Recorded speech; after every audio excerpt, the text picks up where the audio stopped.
Halo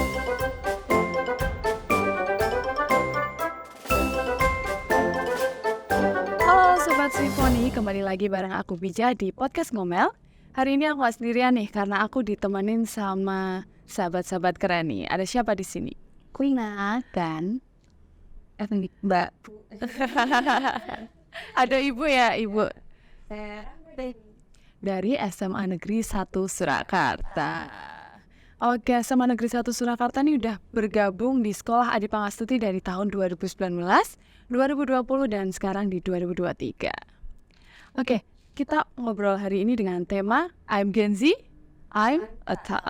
Oke, menurut Ibu dan menurut Quena sendiri nih, apa itu Gen Z? Nah, berangkat dari saya yang jawab deh. Gen Z, generasi setelah milenial. Berarti seperti generasi yang bukan seperti ya. Generasi. Dia sudah mengikuti alur teknologi, sudah mulai teknologi, lahir bersama teknologi. Gitu. Kalau menurut Quena sendiri, apa tuh Gen Z itu seperti apa? Aku tahu ya, itu kan Gen Z orang-orang yang lahir di antara tahun 97 sampai kira-kira 2012. Jadi mereka tuh Gen Z emang orang-orang yang mereka lahir tuh teknologi udah ada, beda sama kayak milenial sebelumnya. Mereka tuh lahir mungkin teknologi bukan belum ada, tapi mungkin masih jadul gitu mungkin ya. Jadi mereka baru ada teknologi yang seperti sekarang ini pas mereka udah lebih umurnya lebih Oke, jadi aku dan Quena nih masuk ke Gen Z ya, kita adalah Gen Z karena aku sendiri 2021 dan Quena sendiri 2000 berapa?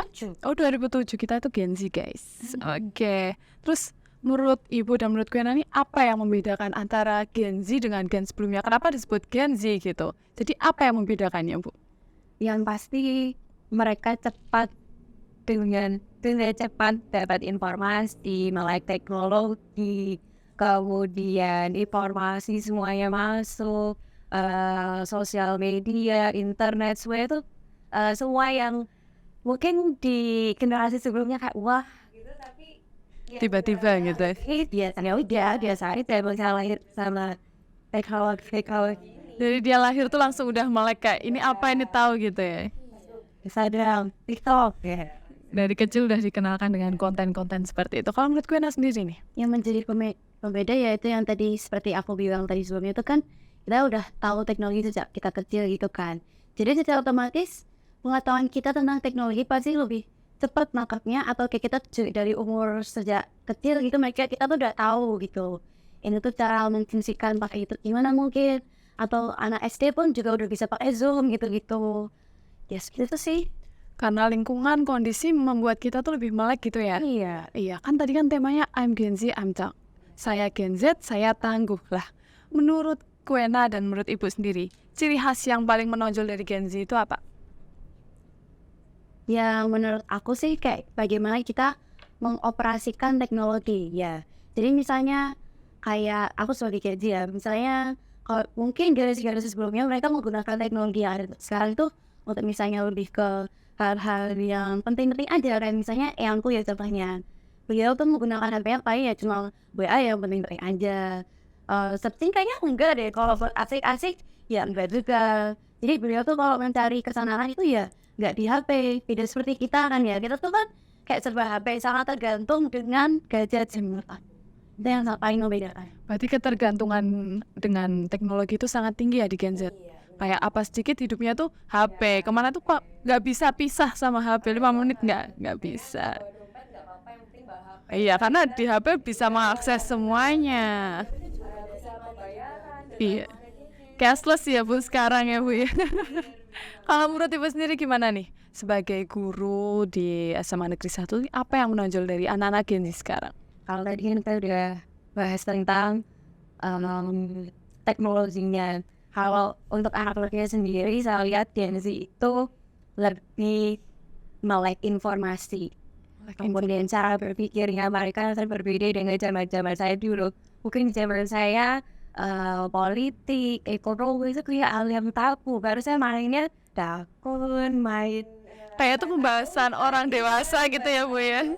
yang tabu. Tapi untuk anak-anak zaman sekarang, mereka duduk bareng aja ketika ngobrol tiba-tiba ngobrolin tentang politik. Tiba-tiba ada info ini nih, ekonomi Indonesia ini ketika mereka ditanya NO 4.0, 5.0 tuh apa, langsung bisa gitu Pak. Kadang malah kita yang ngikutin tuh bingung, ini apa obrolan. Jadi harus bisa update.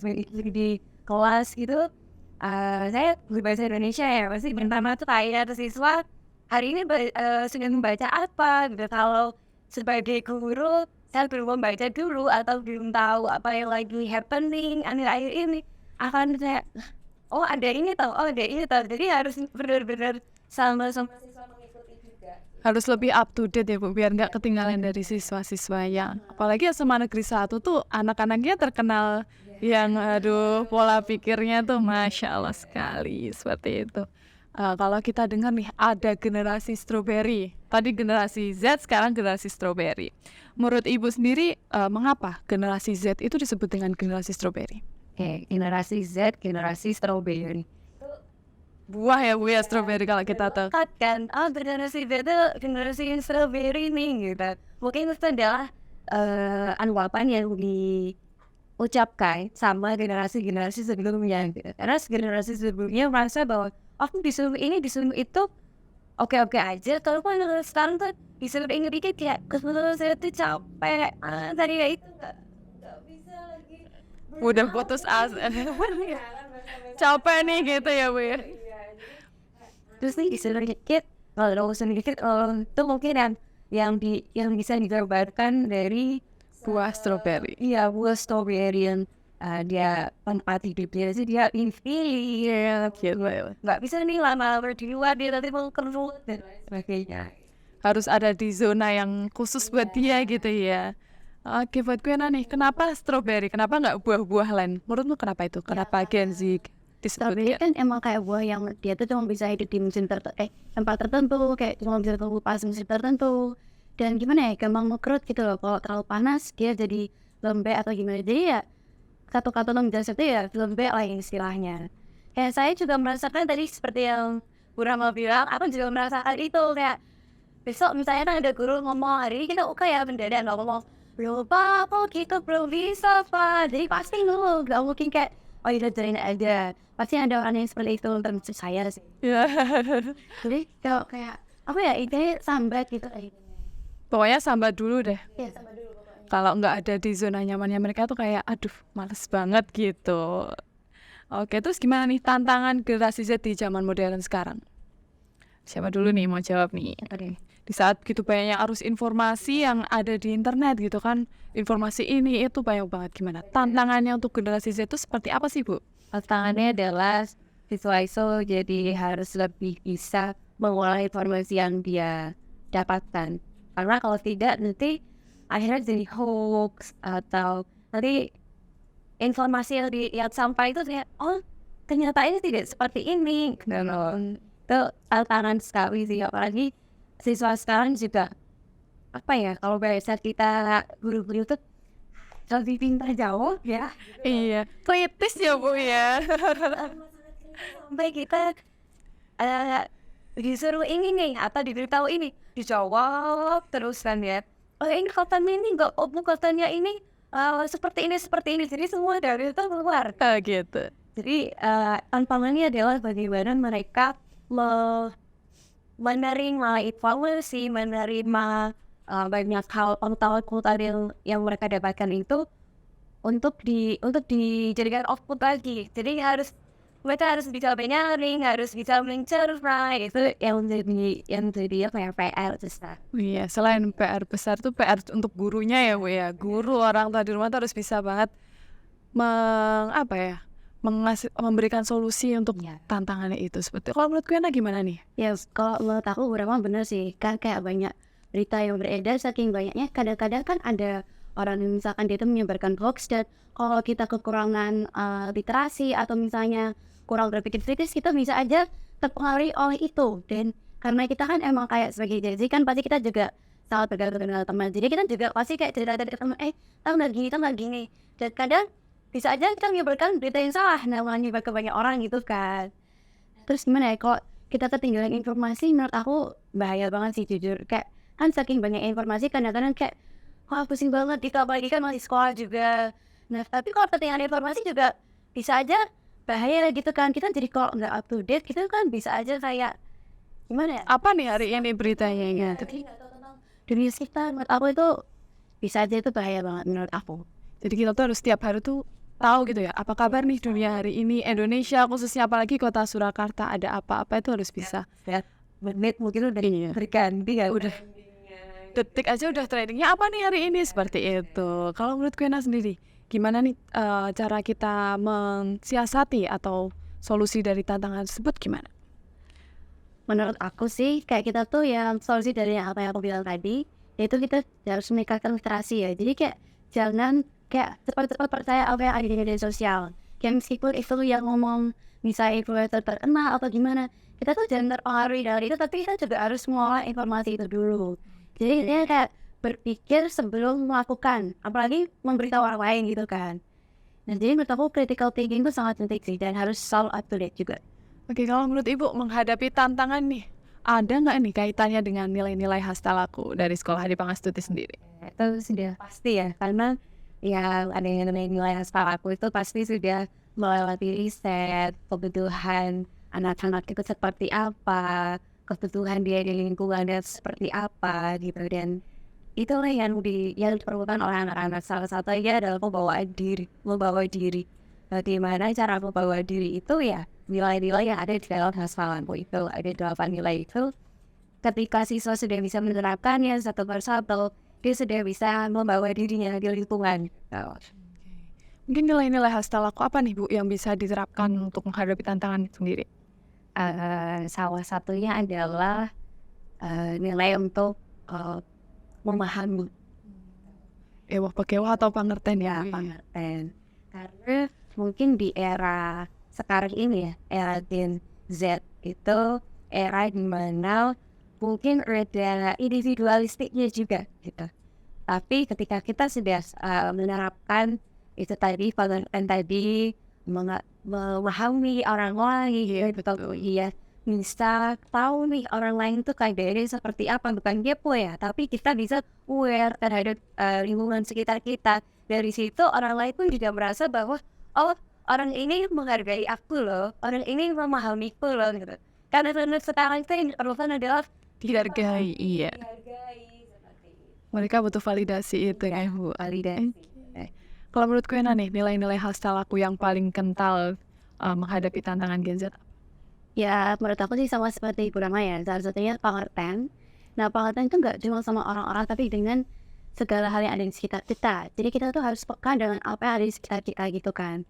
Nah yang kayak tadi seperti up to date itu termasuk, menurut aku termasuk peka gitu kan terhadap apa yang terjadi dengan dunia. Karena semakin perkembangan zaman, orang-orang juga semakin pintar. Jadi kalau kita nggak bisa catch up, itu kan kayak kita bakal ketinggalan gitu loh. Jadi dengan salah satu ya pengertian itu kita jadi bisa gimana ya, lebih memahami situasi kita saat ini itu gimana. Terus Oke, tadi sudah dikatakan sama Ibu, katanya kalau gimana sih kita memperlakukan orang lain karena kita juga ingin diperlakukan dengan hal yang sama. Itu kan ada kaitannya dengan kesehatan mental tuh. Menurut Ibu sendiri ketika kita bisa melihat bahwa generasi Z itu melek sekali ya Bu tentang kesehatan mental itu gimana menurut Ibu? anak-anak sekarang itu kan bahan informasi bacaannya itu kan sangat luas. Kemudian di era pandemi kemarin dengan itu dia oportunitas kan di rumah saja bertemu dengan layar handphone, layar laptop, pasti mereka berteman dengan banyak informasi Iya betul. yang muncul dan lagi pening ketika kita pandemi itu kan mental illness. Iya, kesehatan mental. Anak-anaknya jadi baca lebih dalam. Jadi aware ya Bu ya. Ya aware-nya mereka tuh jadi lebih masif lagi. Apa saja sih penyakit mental itu, ciri-cirinya seperti apa. Mereka jadi apa ya, mungkin di zaman kita tuh apa itu mental illness ya, Kayak belum tahu ya Bu ya. Masih awam banget. ketika kita mendengarkan kesehatan mental kita pikirkan kan oh, orang gila, Iya, orang ini nggak normal nih. kayak orang sakit jiwa seperti itu. Yang dinamakan mental illness, penyakit mental itu kan bermacam-macam. Nah, sekarang itu lebih paham dengan konsep-konsepnya mental apa saja, cirinya seperti apa, dan mereka lebih lebih tahu dengan keadaan kok temenku ini seperti ini ya, atau kok saya ini seperti ini ya. Apa saya butuh pendampingan atau saya butuh nggak ya konsultasi. Jadi mereka lebih aware pada diri sendiri. Jadi lebih peduli gitu ya Bu ya, yang biasanya kayak nggak merasakan, lebih merasakan oh aku ternyata seperti ini gitu. Terus nggak baik-baik aja. Iya. Aku butuh diperhatikan gitu. Kalau menurut kalian gimana tuh mengenai kesehatan mental sendiri buat Gen Z? Kalau janji kan nyesal aku ya, kayak kita tuh jadi lebih memahami diri kita sendiri. Dan kita tuh jadi kayak tahu kayak ternyata kayak gini tuh ini benar-benar gimana ya, kayak gimana ya, kayak kita tuh tahu kok kesehatan mental tuh sesuatu yang penting bagi kita, dan kayak kesehatan mental tuh ada dan dampak-dampaknya itu bisa sangat serius juga kan. Nah, dengan kita tahu kalau kesehatan mental itu sangat penting, kita tuh jadi lebih aware aja. Berarti kalau aku nggak pingin menjadi orang yang misalnya depresi apa gimana gitu, aku jangan sampai aku misalnya berbaur dengan orang yang seperti ini, atau jangan sampai aku tuh terlalu seperti ini. Jadi kita tuh bisa lebih tahu untuk merawat diri kita tuh gimana gitu secara mentalnya gitu. Itu sih. Oke. Kayak tadi ada depresi ya Bu. Apa sih dampak negatif dari Gen Z itu bisa melek kesehatan mental itu seperti apa menurut Ibu? Apa yang saya alami ya, sebagai guru, kadang sesuatu jadi self diagnose. Oh betul, kayak ternyata aku sakit ini ya. Saya depresi Bu, ini Bu. Cuma asalkan searching di Google aja udah, kok aku ya seperti itu. Jadi PR banget bagi kami dengan guru, karena siswa kan ceritanya nggak cuma ke guru bimbingan konseling ya. Ya siswa itu kan pasti bercerita ke guru, mereka nyaman gitu. Akhirnya mau tidak mau, kami guru-guru juga harus melek kesehatan mental juga. Kemudian bagaimana cara kami mengarahkan siswa, coba apa yang kamu rasakan. Terus akhirnya kita juga jadi kira-kira anak ini butuh pendampingan nggak ya gitu. Jadi bisa mengarahkan anak ini gitu untuk tidak self diagnose. Iya betul. Karena kebanyakan seperti itu. Apalagi kasus-kasus akhir-akhir ini ya Bu, banyak sekali tuh dampak negatif dari melek kesehatan mental, bahwa kebanyakan anak-anak sekarang tuh lebih ke self diagnose gitu. Padahal sebaiknya kalau merasa ada gangguan mental mungkin bisa ke psikiater atau ke psikolog seperti itu. Kalau menurut Kwena gimana Kwena? Kalau menurut aku yang paling nyambung gitu ya. Ini salah satu istilah zaman sekarang, istilah slang namanya gaslighting. Gaslighting itu berarti kan kita tuh membuat kita tuh semakin percaya kalau kita tuh itu, kayak misalkan aku tuh depresi banget, aku tuh gimana. Jadi itu nggak cuma kayak kita ngomong, tapi itu menjadi kita menginfluence diri kita sendiri. Kalau kita tuh lebih menyakitkan diri kita sendiri kalau misalnya kita tuh punya mental illness atau gimana, padahal aslinya nggak seserius itu mungkin kan. Betul. Tapi karena kita jadi udah ngomong kayak gitu, jadi kita punya mindset aku tuh punya mental illness yang serius. Nah itu gaslighting diri sendiri. Jadi kayak sedikit mirip dengan punya Bu Rama, tapi ini kan kayak ada tindakan lanjutannya itu loh, menjadi mempengaruhi diri sendiri. Dan ini juga gaslighting ini juga bisa mempengaruhi orang lain juga. Ya betul. Jadi stuck gitu ya Bu, jadi berlarut-larut gitu, kayak aduh aku ternyata punya sakit ini, jadi aku kayak mengurung diri, kayak itu mengganggu sih sebenarnya ya buat kita. Terus menurut Ibu dan menurut Kwena, nih skill apa yang perlu dimiliki Gen Z untuk menghadapi mungkin melek digital atau melek kesehatan mental tuh yang secara berlebihan tuh kan juga nggak baik ya Bu. Gimana nih, skill apa yang kita perlukan? Skill untuk bisa mengolah informasi dan mengolah diri sendiri. Ya, kalau skill untuk mengolah informasi itu kan dari membaca, kemudian menulis, memahami, berbicara, menganalisis, ya seperti itu.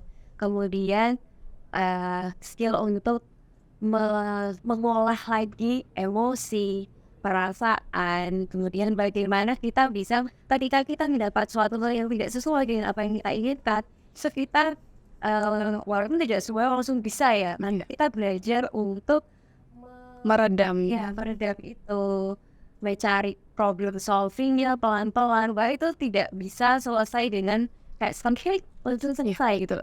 Karena saya butuh nih step-stepnya, harus apa dulu. Nah itu kan kemampuan untuk mengolah diri, mengetahui diri sendiri gitu ya. Karena setiap orang itu kan cara dia untuk menyelesaikan masalah kan sendiri-sendiri ya. Betul. Bahkan setiap masalah itu juga cara menyelesaikannya Ada yang butuh healingnya mungkin liburan atau makan seperti itu. Jadi kalau kita nggak mengenali diri kita sendiri tuh kayak susah gitu ya Bu ya. Rilisnya sendiri-sendiri. Betul. Kalau menurut Kiana gimana nih skill yang dibutuhin anak Gen Z sekarang tuh apa? Untuk menyongsong mereka ke masa depan. Jadi menurut aku yang sangat penting saat ini itu ya critical thinking. Nah, critical thinking ini menurut aku harus banget dilatih sejak kita kecil ya, bukan kecil sih tapi kayak paling nggak SMP atau SMA lah. Karena critical thinking ini sangat kepake banget ya, apalagi dengan perkembangan zaman yang sangat pesat, banyak berita hoax, banyak informasi yang sangat berlebih, dan sekarang juga ada AI juga kan, artificial intelligence. Nah itu, jadi kita tuh juga harus pandai-pandai kayak menentukan apa yang terbaik untuk kita, critical thinkingnya itu. Jadi kita jangan sampai terbawa arus atau terpengaruh dari orang lain aja. Kita juga harus punya pendirian kita sendiri. Jangan sampai kita hanya menjadi pengikut dari apa yang terjadi gitu. Nah kalau masalah yang untuk emosi itu, menurut aku untuk saya sendiri ya, kita tuh harus melihat situasi secara objektif. Jadi kita tuh harus sadar kalau it's not just about me. Ada orang lain juga harus dipertimbangkan. Jadi kalau aku bersikap seperti ini, jangan cuma dilihat kayak, lah kan aku emang kayak gini, kayak aku tuh lagi kayak gini. Tapi harus dipikir orang lain, nanti nanggepin kalau aku sikapnya seperti itu, mereka gimana gitu. Jadi ya jangan cuma bikin diri sendiri, alias jangan selfish. Iya betul. Kita harus pintar diri kita. Iya, nggak cuma berpusat pada diri sendiri gitu. Harus menumbuhkan rasa pekewa gitu. Kalau kita sedang berada di sebuah circle atau lingkaran, komunitas, organisasi seperti itu, harus bisa menempatkan diri. Nggak semua orang harus bisa memahami dirimu yang lagi emosi, bad mood, atau seperti apa. Harus pintar-pintar mengolah emosi.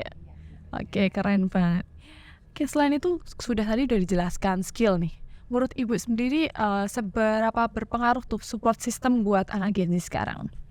Amat sangat penting karena mereka sendiri misalnya nulis caption aja tulisannya butuh support system, men. Ini support system Aduh, cari-cari support system ya Bu ya. Padahal apa tuh yang dibutuhkan menurut Ibu support system untuk mereka berkembang dan berkreasi itu seperti apa gitu? adanya ekosistem lingkungan yang baik itu pasti.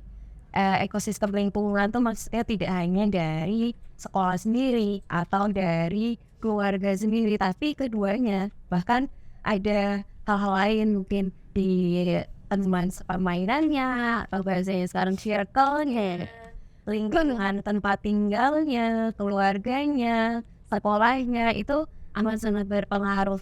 Bahkan apa yang dia lihat di sosial media, apa yang dia cari di internet itu juga berpengaruh dengan support system dirinya untuk memahami dirinya, bahkan dia untuk tough ini loh, tough ini untuk tough hidup itu tuh amat sangat penting. Jadi tidak hanya guru sebagai pembentuk kepribadian siswa, tapi guru bersama orang tua dan lingkungannya, dan juga pasti siswanya sendiri. Nah, kalau gurunya oke, anaknya oke, anaknya juga oke ya, Nggak bisa jalan ya Bu ya.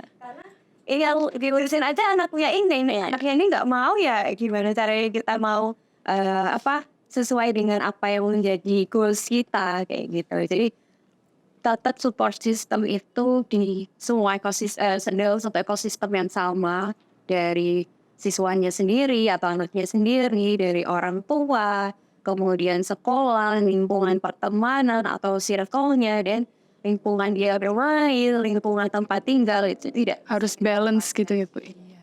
Terus udah ada belum nih komunikasi, kan itu kita butuh komunikasi dua arah ya, antara mungkin wali murid dengan sekolah, seperti apa itu sudah diterapkan belum di SMA Negeri 1 Surakarta? karena kita generasi Z ya, dengan berbagai informasi yang banyak, kemudian mudah kita berkomunikasi, sudah sangat pasti sekolah itu mengambil tindakan untuk kemudahan dalam tanda kutip itu. Jadi kami sekolah bisa dengan mudah berhubungan dengan orang tua untuk mengkomunikasikan ada apa sih siswa ini gitu. Bukan hanya guru atau dia ada kelakuan apa di sekolah, kalau di sekolah tidak selalu itu, tapi bagaimana perkembangannya Betul. gitu. Dan menurut saya orang tua sekarang pun juga aware gitu dengan perkembangan anak, selalu WA ke wali kelas atau guru yang bersangkutan, anak saya gimana ya perkembangannya, nilai anak saya gimana ya. Diam-diam orang tua sendiri pun sekarang kebanyakan juga seperti itu, sudah mekomunikasikan keadaan anaknya dengan sekolah. Jadi komunikasi yang baik inilah yang akhirnya apa yang kita mau goals untuk anak ini tuh bisa menjadi kenyataan. Ya betul. Berarti orang tua sekarang tuh harus bisa lebih care dengan gimana sih ciri-ciri anak Gen Z. Sekarang anaknya kan udah Gen Z, beda untuk memperlakukan generasi sebelumnya. Gimana cara saya ngomongnya seperti apa, itu emosinya gimana, harus bisa gitu. Jadi lebih care lagi untuk orang tua gimana sih ngawasin anaknya biar nggak terjerumus dengan dampak-dampak negatif terus. Kalau Kuena sebagai pelaku Gen Z, gimana? Kamu butuh nggak sih support system seperti itu? Kalau menurutmu kebutuhannya untuk apa nih? Untuk berkembang, berkreasi itu seberapa pentingkah support system? Support system berarti kan kayak misalnya punya teman baik itu Bisa. nah aku kita nih sebagai Gen Z apalagi kan kita kan juga sebagai makhluk sosial ya, apalagi kita Gen Z yang lagi apa sih baper-bapernya atau lagi se-feeling itu gitu. Jadi kita ya pasti banget butuh lingkungan yang mendukung kita. Kayak ya support system itu mungkin dari keluarga atau dari teman. Dan saya juga sendiri saya merasakan banget kok teman tuh apalagi di masa-masa SMP dan SMA kayak teman itu everything gitu ya intinya. Kayak pokoknya tuh kayak bagi kita teman tuh sesuatu yang sangat berharga gitu loh. Jadi kita pengen banget melakukan apa sih kayak menyenangkan teman-teman atau kayak kita selalu banget pengen mempedulikan mereka atau melibatkan mereka gitu. Jadi kita tuh kayak nggak bisa lepas dari teman gitu. Dan kadang-kadang kayak hal-hal lain seperti mungkin pelajaran tuh kadang kayak kelupaan gitu karena kita lagi asik-asik sama teman kan emang juga lagi masa-masa remaja kan juga pasti kayak gitu. Tapi terkadang tuh ada pertemanan yang mungkin toksik gitu mungkin ya. Dan itu nggak mungkin kita nggak terpengaruhi oleh itu. Jadi selama kita ada di lingkungan yang toksik, pasti kita akan terpengaruhi. Dan itu salah satunya, salah satu pengaruh buruk yang bisa aja mengenal kita dari secara eksternal ya. Selain pertemanan, menurut aku sosial media juga sangat berpengaruh ya. Apalagi kita sebagai Gen Z, pasti kemana-mana bawa HP, pasti kita sangat bergantung pada teknologi. Apalagi sosial media sekarang kan banyak, hampir semua orang menggunakan sosial media. Betul. Jadi secara tidak langsung sosial media juga sangat mempengaruhi kita dalam bagaimana kita berbahasa atau bagaimana kita berpendapat. Nah itu termasuk salah satu faktor eksternal sih menurut aku. Berarti selain keluarga, selain lingkungan tuh teman juga berpengaruh ya, Mbak? Karena di sekolah ketemunya teman, terus ada tugas-tugas kelompok, apalagi sekarang ada P5 gitu Bu ya. Itu sangat berpengaruh untuk kita mencari lingkungan yang sehat. Karena kalau kita tumbuh di lingkungan yang toksik mungkin akan berpengaruh untuk diri kita sendiri. Seperti itu. Oke, kita mau ke sesi terakhir nih. Ada pesan apa nih untuk dari Kuena untuk anak muda? Dari anak muda untuk anak muda. Apa tuh pesan-pesan untuk Gen Z di luar sana? Oh aku loh, Iya. kalau kata aku sih yang paling penting tuh jalanin aja. Kayak aku juga ngerasain kalau baru-baru ini apalagi habis dari SMP ke SMA gitu kan. Masih kayak wah shock banget. Apalagi aku dulu anak swasta. Masuk negeri banyak culture shocknya. Tugasnya banyak banget ternyata. Oh kok terasa ada beberapa guru yang ngajarnya aku kurang suka mungkin seperti itu. Nah itu semuanya di-enjoy aja, dijalanin aja gitu. Pokoknya kayak meskipun kita lagi ngerasa banyak tantangan, mungkin setelah kita kayak terima-terima aja mungkin itu nggak akan merasa seberat itu. Jadi kita melihat semua itu dari sisi positifnya aja gitu. Dan kalau aku mikirnya kalau misalkan kita sekarang berusaha dengan kenceng ya, berusaha kenceng dan kayak terima-terima aja, pasti suatu saat nanti kita bakal senang gantian gitu. Jadi kita tuh harus bisa menerima semua keadaan. Nggak harus, hidup itu nggak tentang apa yang kita suka aja gitu. Tapi semuanya harus dijalani. Harus belajar untuk menerima semua yang kita alami. Harus diterima semua, jalanin aja dulu. Oke, menurut Ibu apa nih? Sebagai guru, sebagai pendidik, apa pesan-pesan untuk Gen Z di luar sana? Gitu generasi Z, jadilah anak yang bisa membawa diri. Di sini maksudnya adalah anak yang bisa mewarnai, tidak selalu diberi warna oleh orang lain. Jadi jadi diri sendiri. Oke, tetap jadi diri sendiri. Oke, nggak terasa nih kita udah ngobrol banyak banget. Mungkin itu pesan-pesan dari Kuena, dari Ibu. Terima kasih untuk obrolan yang seru hari ini. Kita ketemu di podcast Ngomel berikutnya. Saya Bijah, pamit undur diri. Wassalamualaikum warahmatullahi wabarakatuh.